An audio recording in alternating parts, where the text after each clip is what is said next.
नमस्कार दर्शक मित्रों, मैं हूं दिया खटवानी और स्वागत है आपका के न्यूज में। चलिए गौर करते हैं समाचारों से पहले हेडलाइंस पर। कोरोना के बढ़ते मामलों पर लगाम लगाने के लिए दिल्ली में लॉकडाउन लगाया गया है। लॉकडाउन और कोरोना पाबंदियों पर दिल्ली वालों को परेशानी न हो, इसके लिए दिल्ली के मुख्यमंत्री अरविंद केजरीवाल ने मंगलवार को घोषणा की कि राशन कार्ड धारकों को मुफ्त में राशन दिया जाएगा।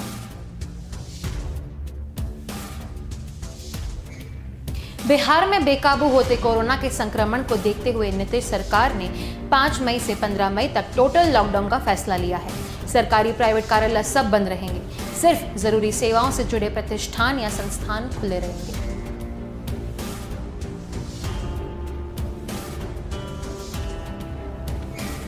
राजस्थान के कई स्कूलों ने सुप्रीम कोर्ट में राज्य सरकार के उस फैसले के खिलाफ याचिका लगाई थी जिसमें स्कूलों को 30% फीस माफ करने का निर्देश दिया गया था। Justice A.M. खानविलकर और जस्टिस दिनेश महेश्वरी के बेंच ने कहा, ऐसा कोई कानून नहीं है।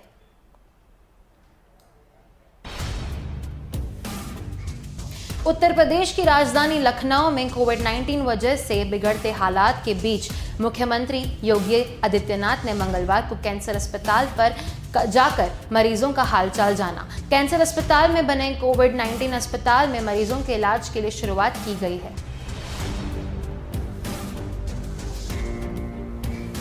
अंबाला में कोरोना सेफ्टी प्रोटोकॉल के तहत लगाए गए लॉकडाउन के उल्लंघन का मामला सामने आया है। मंगलवार सुबह पाबंदी के बीच बाहर घूम रहे लोगों से पुलिस ने उठक बैठक लगवाई और फिर चेतावनी देकर छोड़ दिया गया।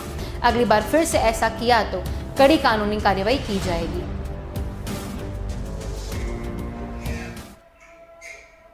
चलिए गौर करते हैं अब मुख्य समाचारों पर। कोरोना के बढ़ते मामलों पर लगाम लगाने के लिए दिल्ली में लॉकडाउन लगाया गया है। लॉकडाउन और कोरोना पाबंदियों पर दिल्ली वालों को परेशानी ना हो, इसके लिए दिल्ली के मुख्यमंत्री अरविंद केजरीवाल ने मंगलवार को घोषणा की कि राशन कार्ड धारकों को मुफ्त में राशन दिया जाएगा। यह सुविधा 2 महीने तक रहेगी। केजरीवाल ने कहा कि इससे 72 लाख राशन कार्ड धारकों को इससे लाभ होगा। वहीं ऑटो और टैक्सी चालकों को 5-5 हजार रुपए दिए जाएंगे। केजरीवाल ने कहा कि 1,56,000 चालकों की मदद होगी। दिल्ली मुख्यमंत्री ने कहा कि कोरोना की दूसरी लहर काफी खतरनाक है। दिल्ली सीएम ने कहा कि 2 महीने मदद के ऐलान से यह मतलब नहीं है कि 2 महीने तक दिल्ली में लॉकडाउन चलेगा। हालात ठीक होने पर सब फिर से खोल दिया जाएगा। इस आर्थिक सहायता से लोगों को कुछ हद तक परेशानी कम हो जाएगी। वहीं केजरीवाल ने बताया कि पिछले हफ्ते मजदूरों को भी ऐसे ही मदद की जाएगी। मजदूरों के खाते में भी 5-5 हजार रुपए डाले थे। दिल्ली सीएम ने कहा कि कोरोना से मिलकर ही लड़ा जा सकता है और इसके लिए सभी का सहयोग जरूरी है। वहीं केजरीवाल ने अपील की कि कोरोना के कारण दिल्ली में मुश्किल वक्त है, ऐसे में जो लोग किसी की मदद कर सकते हैं तो जरूर मदद करें। अगर किसी को खाना पहुंचाना है, बेड, सिलेंडर या किसी और चीज में मदद कर सकते हैं तो आगे आएं।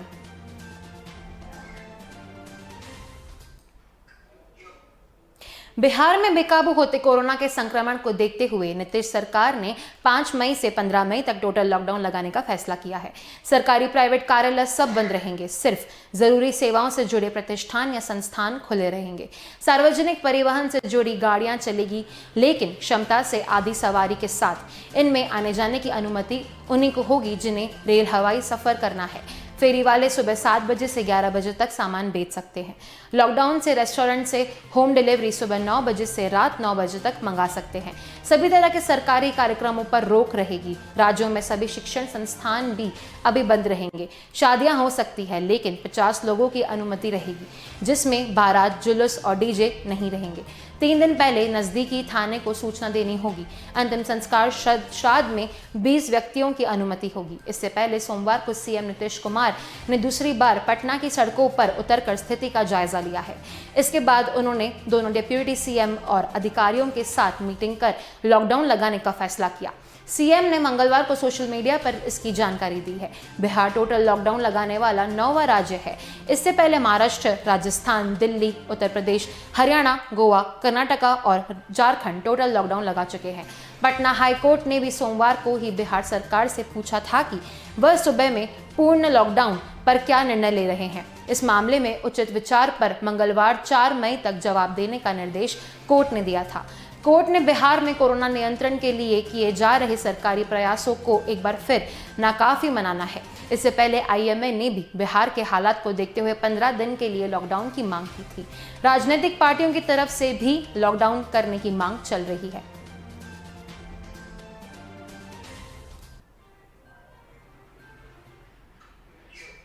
कोविड के दौरान स्कूल नहीं खुल रहे हैं और ऑनलाइन क्लासेस चल रही है। ऐसे में पेरेंट्स के लिए सुप्रीम कोर्ट ने राहत वाला फैसला किया है।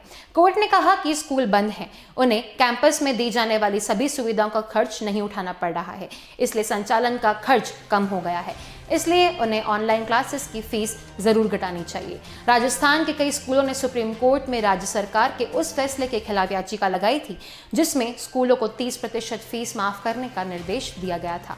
जस्टिस एएम खानविलकर और जस्टिस दिनेश महेश्वरी की बेंच ने कहा, ऐसा कोई कानून नहीं है जो राज्य सरकार को ऐसा आदेश जारी करने के लिए अधिकार देता हो, पर हम भी यह मानते हैं कि स्कूलों को फीस घटानी चाहिए। कोर्ट ने कहा, शैक्षणिक संस्थाओं के मैनेजमेंट को संवेदनशीलता दिखानी चाहिए। लोग महामारी के चलते परेशानियों का सामना कर रहे हैं। स्कूलों को बच्चों और अभिभावकों को राहत देने वाला कदम उठाना चाहिए। सुप्रीम कोर्ट ने इस बात पर जोर दिया है कि कैंपस में स्टूडेंट्स को जो सुविधाएं दी जाती है वो मौजूदा हालात में उन्हें नहीं मिल पा रही है। ऐसे में उसके पेमेंट से स्कूलों को फायदा हो रहा है और स्कूलों को निश्चित तौर पर इस फायदे से बचना चाहिए। कानूनन तो स्कूल ऐसी सुविधाओं के लिए स्कूल फीस नहीं ले सकते जो इन हालात के चलते छात्रों को नहीं मिल पा रहे हैं।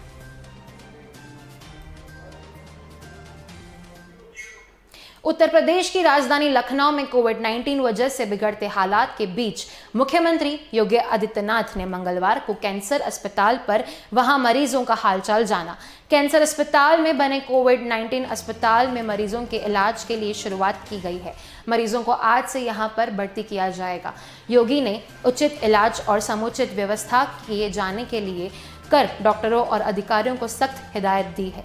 सीएम योगी के साथ चिकित्सा शिक्षा मंत्री सुरेश खन्ना, राज्य मंत्री संदीप सिंह भी मौजूद रहे। समस्त अस्पताल प्रातः 8 बजे व साढ़े 4 बजे प्रतिदिन बेड की स्थिति का विवरण भरना सुनिश्चित करेंगे। साथ ही अस्पताल में उपलब्ध भरे हुए बेड की स्थिति आम जनमानस के द्वारा भी देखी जा सकेगी, जिसके लिए पब्लिक व्यू लिंक की व्यवस्था की जा रही है, जिसकी सहायता से जनपदवासी स्वयं लिंक पर क्लिक करके हॉस्पिटल में बेड की स्थिति देख पाएंगे। लखनऊ उत्तर प्रदेश के मुख्यमंत्री योगी आदित्यनाथ ने मीडिया कर्मियों के लिए बड़ा फैसला लेते हुए निर्देश दिए हैं कि मीडिया कर्मियों को वैक्सीनेशन में प्राथमिकता दी जानी चाहिए। उनके लिए अलग सेंटर अलॉट किए जाएं और जरूरत हो तो उनके कार्यस्थलों पर जाकर निर्धारित मानकों को पूरा करते हुए उनके 18+ के परिजनों के साथ फ्री वैक्सीनेशन किया जाए। यूपी में अब एक्टिव केस की संख्या में गिरावट होकर 2,72,566 हो गई है। पिछले 24 घंटों में 13,000 कोविड केसेस की आई कमी। आज भी बीते 24 घंटों में कोरोना के नए मामलों के ज्यादा रिकवर होने वाले मरीजों की संख्या रही है।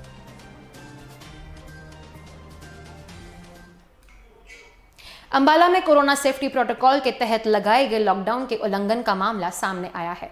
मंगलवार सुबह पाबंदी के बीच बाहर घूम रहे लोगों से पुलिस ने उठक बैठक लगवाई और फिर चेतावनी देकर छोड़ दिया कि अगली बार फिर से ऐसा किया तो कड़ी कानूनी कार्रवाई की जाएगी।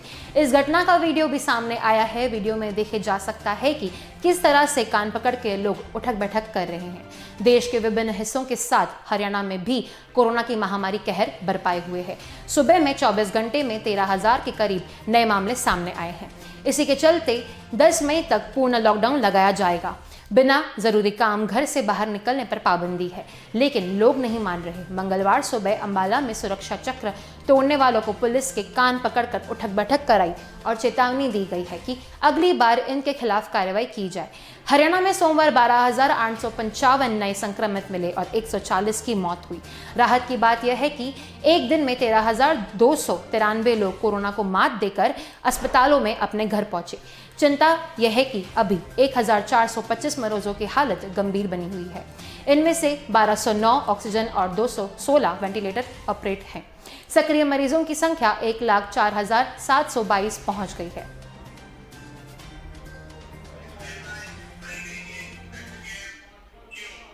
चलिए, वक्त हो चला एक छोटे से ब्रेक का। जल्द मिलेंगे इस ब्रेक के बाद। Ayush, oh my my dear. Real bites ये बुलाता है। वाह वाह, क्या बात है। वाडीलाल बड़ा bite choco almond crunch.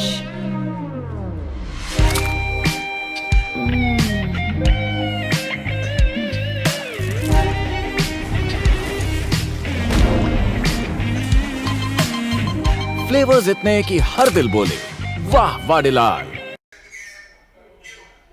Welcome back. चलिए गौर करते हैं आगे के समाचारों पर। कोरोना संक्रमण के चलते आईपीएल का 14वां सीजन फिलहाल टाल दिया गया है। बीसीसीआई के वाइस प्रेसिडेंट राजीव शुक्ला ने मंगलवार दोपहर करीब 1:15 पर इस बात की जानकारी दी। उन्होंने कहा कि फिलहाल टूर्नामेंट को सस्पेंड किया गया है। हम देखेंगे कि इसे आगे पूरा कराया जा सकता है या नहीं। इस बयान से जाहिर है कि आईपीएल के बचे हुए 31 मैच रीशेड्यूल किए जा सकते हैं। 2 दिन में कई खिलाड़ियों के पॉजिटिव आने के बाद ये फैसला किया गया है। 2 दिन में 3 टीमों के खिलाड़ी, 4, 1 कोच और 2 अन्य स्टाफ के कोरोना संक्रमित होने के बाद बीसीसीआई ने यह फैसला किया। सोमवार को केकेआर के वरुण चक्रवर्ती और संदीप वॉरियर पॉजिटिव आए थे। साथ ही सीएसके के बॉलिंग कोच लक्ष्मीपति बालाजी और 2 अन्य स्टाफ भी संक्रमित हुए थे। मंगलवार को सनराइजर्स हैदराबाद के रिद्धिमान साहा और दिल्ली कैपिटल्स के अमित मिश्रा भी पॉजिटिव निकल गए। आईपीएल को टाल दिया गया है। अगर इसे पूरी तरह रद्द किया जाए तो बोर्ड को करीब 2000 करोड़ का नुकसान हो सकता है। साथ ही इस साल भारत की मेजबानी में होने वाले T20 वर्ल्ड कप पर भी खतरा मंडराने लगा है। भारत से मेजबानी छीनी जा सकती है। इससे भी बीसीसीआई को करोड़ों का नुकसान होगा।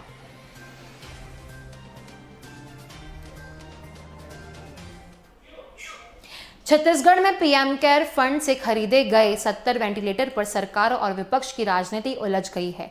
भाजपा नेता और विधानसभा में प्रतिपक्ष के नेता धर्मलाल कौशिक ने आरोप लगाया कि राज्य सरकार ने पीएम केयर फंड से घटिया वेंटिलेटर की खरीदी की है।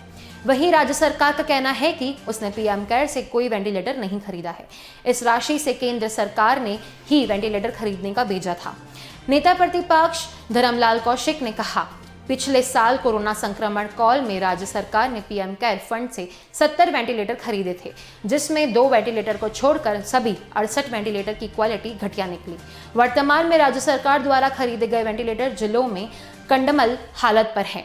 कौशिक ने पूछा, राज्य सरकार को बताना चाहिए कि पीएम केयर फंड के से चलते वेंटिलेटर खरीदा गया था, उसे किस जिले में भेजा गया, क्योंकि उन्हें जिस तरह की शिकायतें लगातार मिल रही है उसके मुताबिक राज्य सरकार ने इस राशि का दुरुपयोग किया है।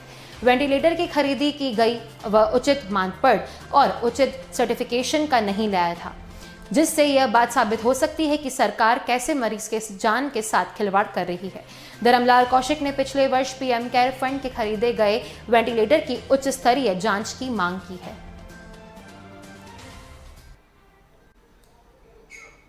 राज्य के पुलिस महानिदेशक संजय पांडे ने मुंबई के पूर्व पुलिस आयुक्त परमबीर सिंह के खिलाफ जांच से इनकार कर दिया है। सिंह के खिलाफ लगे 2 आरोपों की जांच गृह विभाग की ओर से संजय पांडे को सौंपी गई थी। हालांकि पांडे के खिलाफ परमबीर ने हाईकोर्ट में कुछ सबूत पेश किए हैं, जिसमें दावा किया गया है कि पांडे ने उन पर राज्य सरकार से समझौता कर देशमुख के खिलाफ लगाए गए भ्रष्टाचार के आरोपों को वापस लेने का दबाव बनाया था। परमबीर सिंह ने मामले की जांच कर रही सीबीआई को भी पत्र लिखकर दावा किया कि पांडे ने उनसे कहा कि अगर वे शिकायत वापस लेते हैं तो उनके खिलाफ चल रही जांच भी रफा दफा कर दी जाएगी। पांडे का कहना है कि वे आरोप लगाने के बाद मामले की जांच नहीं करना चाहते। परमबीर सिंह के आरोप के बाद सीबीआई इस मामले में पांडे से पूछताछ कर सकती है। सबूत के तौर पर सिंह ने पांडे के साथ की गई व्हाट्सएप कॉल के दौरान हुई बातचीत की रिकॉर्डिंग भी जांच एजेंसी और अदालत को सौंपी है। विधान परिषद में विपक्ष के नेता प्रवीण धकरार ने कहा कि पुलिस महानिदेशक प्रशासनिक अधिकारी होता है, वह सरकार के मार्गदर्शक में आगे उसके साथ मुताबिक काम करता है। वह किसी मामले की जांच सौंपे जाने पर यह नहीं कह सकता कि वह जांच करने में असमर्थ है। दरेकर ने कहा कि सवाल उठता है कि क्या डीजीपी को खुद मामले में फंसने का डर सता रहा है। यह पूरा मामला ऐसा लग रहा है कि सरकार और एक दूसरे का आरोप प्रत्यारोप के जरिए बचाने की कोशिश की जा रही है।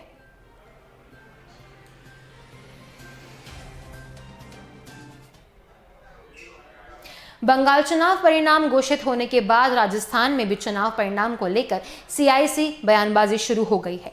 मुख्यमंत्री अशोक गहलोत ने बंगाल चुनाव परिणाम को पीएम मोदी और बीजेपी की हार करार दिया है। वहीं अब नेता प्रतिपक्ष गुलाबचंद कटारिया में मुख्यमंत्री गहलोत पर पलटवार किया है। गुलाबचंद कटारिया ने कहा कि दूसरे पर बात बनाना बहुत आसान होता है, आप खुद की पार्टी पर भी 2 शब्द बोलिए। बंगाल चुनाव में कांग्रेस ऑल आउट हो चुकी है, देश भर में कांग्रेस इतेश्री की ओर बढ़ रही है, लेकिन मुख्यमंत्री गहलोत और कांग्रेस इस पर मौन साधे हुए हैं। जबकि कांग्रेस की वजह से वह आज इस मुकाम पर हैं, ऐसे में उन्हें खत्म होने कांग्रेस की चिंता करनी चाहिए।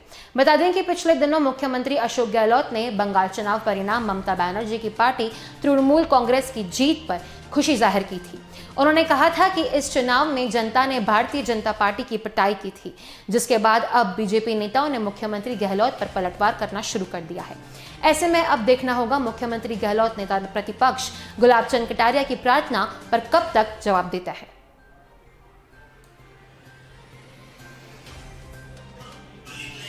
बीकानेर, चलिए वक्त हो चला एक छोटे से ब्रेक का, जल्द मिलेंगे इस ब्रेक के बाद। शुद्धता और स्वाद को ध्यान में रखकर गजानन ने तैयार की है विभिन्न मिर्च। गजानन है हर मिर्च का मास्टर। स्वाद, शुद्धता और भरोसा एक थाल में जिसने परोसा, खुशबू है जिसकी सुहानी, जाने पहचाने वो है रानी सिंह तेल। रानी सिंह तेल और कपासिया तेल, मूल्यवान भरोसा, मूल्यवान तेल। Welcome back. चलिए गौर करते हैं आगे के समाचारों पर। बीकानेर में कोरोना रोगियों की संख्या बढ़ने के बाद अब चिकित्सा विभाग ने पॉजिटिव काम करने का जबरदस्त तरीका ढूंढ लिया है। वो तरीका है जांच नहीं करना। ऐसे में संक्रमित व्यक्ति ग्रामीण क्षेत्रों में जमकर इस महामारी को फैला रहा है। चिकित्सा विभाग के अधिकारी दबी चुनाव में स्वीकार भी कर रहे हैं कि उन्हें कम से कम जांच के आदेश हैं, ताकि पॉजिटिव का आंकड़ा बढ़े नहीं। मंगलवार सुबह श्रीडुंगर के मौसमार में ऐसे ही दृश्य देखने को मिला है, जहां ग्रामीणों ने डॉक्टर के सामने जमकर हंगामा किया और खरी खोटी सुनाई। दरअसल मौसमार में पिछले कुछ दिनों से पॉजिटिव रोगियों की संख्या बढ़ती जा रही है। पहली लहर में तो चिकित्सक घर घर जाकर समझा रहे थे कि कोई पॉजिटिव आए है तो घर के सभी सदस्यों को अपनी जांच करवानी चाहिए। वहीं इस बार जब जागरूक परिजन अस्पताल पहुंच रहे हैं तो जांच के लिए मना किया जा रहा है। मुमासर में एक पॉजिटिव रोगी ने स्वयं पहुंचकर बताया कि उनके घर के अन्य सदस्यों की जांच नहीं की जा रही है। चिकित्सक का कहना है कि जिनको बुखार ज्यादा है उनकी ही जांच की जाए, शेष का सिर्फ तापमान देकर वापस भेजा जा रहा है। जिन रोगियों में बुखार के अलावा कोरोना के सभी लक्षण हैं, उनकी भी जांच करने में आनाकानी की जा रही है।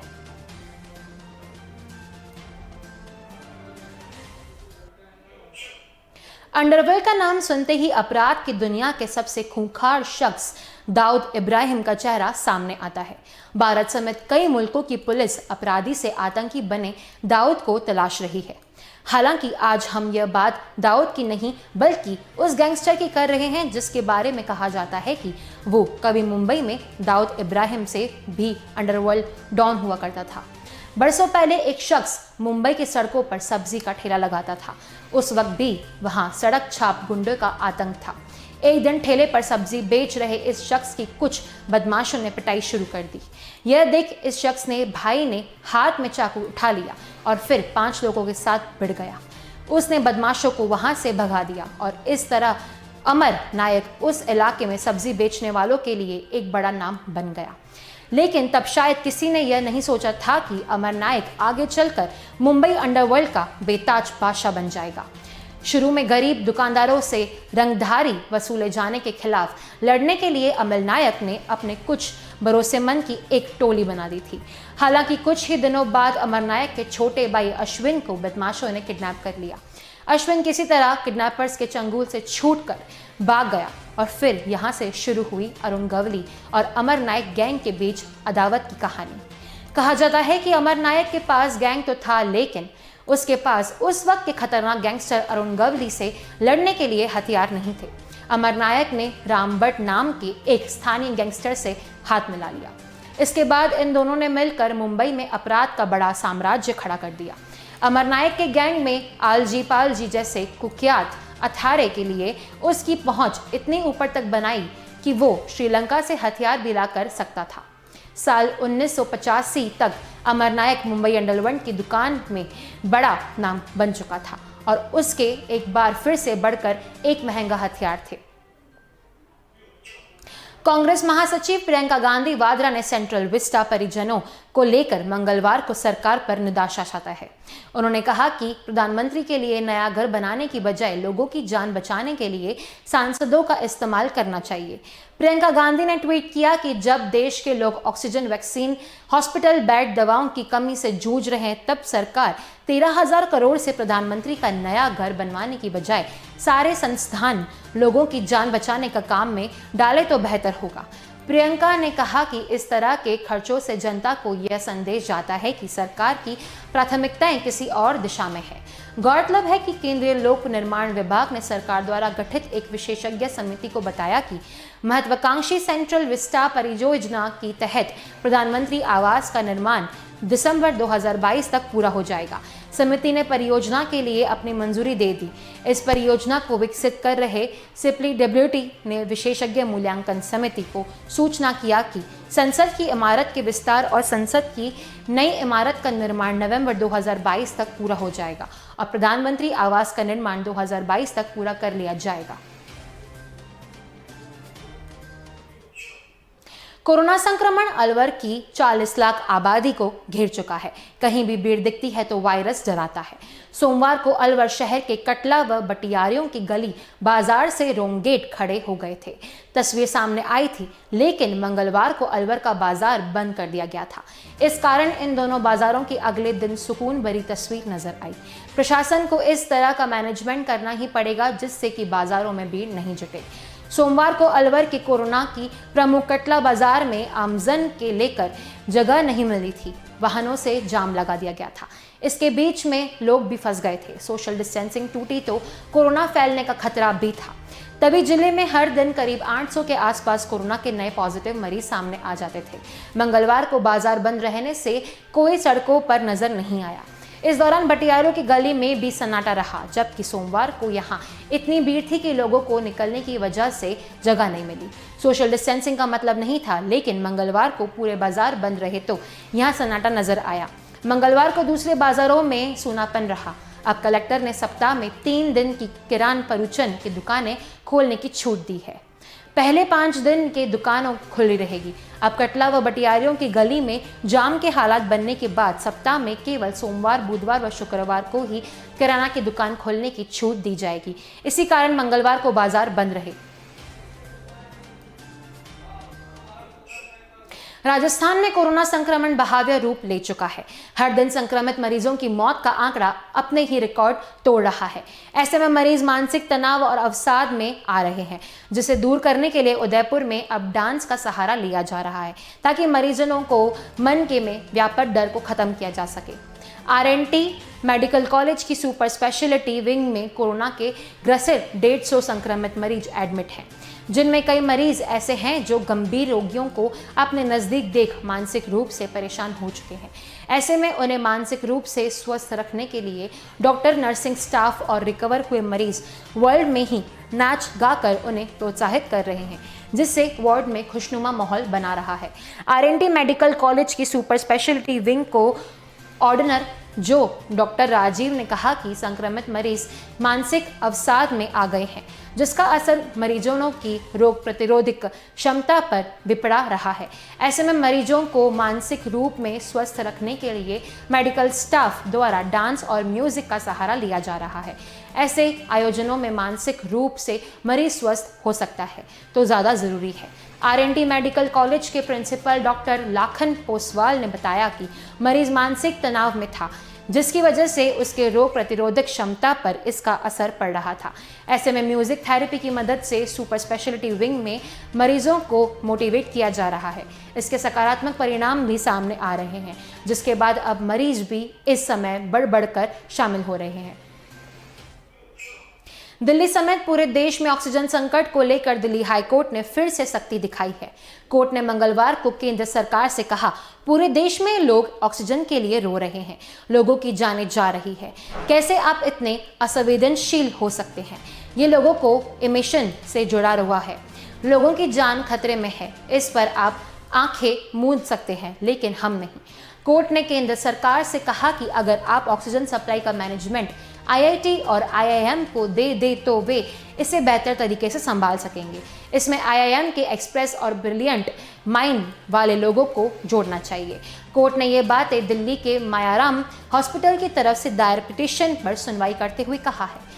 कोर्ट को एमटिस क्यूरी ने बताया कि महाराष्ट्र में ऑक्सीजन की डिमांड अभी कम है, ऐसे में वहां भेजी जा रही सप्लाई में कटौती कर दिल्ली को दी जा सकती है। क्यूरी ने यह भी कहा कि ऑक्सीजन को स्टोर किया जा सकता है, जिससे आपात स्थिति में किसी की जान न जाए। वहीं कोर्ट ने केंद्र सरकार को फटकार लगाते हुए कहा कि दिल्ली को 700 मीट्रिक टन ऑक्सीजन की सप्लाई देने के लिए कहा गया है, हर हाल में सप्लाई होना चाहिए। इस मामले में शनिवार को हुई सुनवाई के दौरान हाईकोर्ट ने सख्त टिप्पणी करते हुए कहा था कि पानी अब सर से ऊपर चला गया है, अब हमें काम से मतलब है, अब आपको हर चीज की व्यवस्था करनी होगी। हाईकोर्ट ने केंद्र को निर्देश दिया था कि किसी भी हाल में दिल्ली के 490 MT ऑक्सीजन पहुंचनी चाहिए। अगर इसका पालन नहीं किया गया तो अदालत अवमानना की कार्रवाई कर सकती है। अभी के समाचारों में बस इतना ही। अधिक जानकारी के लिए देखते रहिए के न्यूज़। धन्यवाद।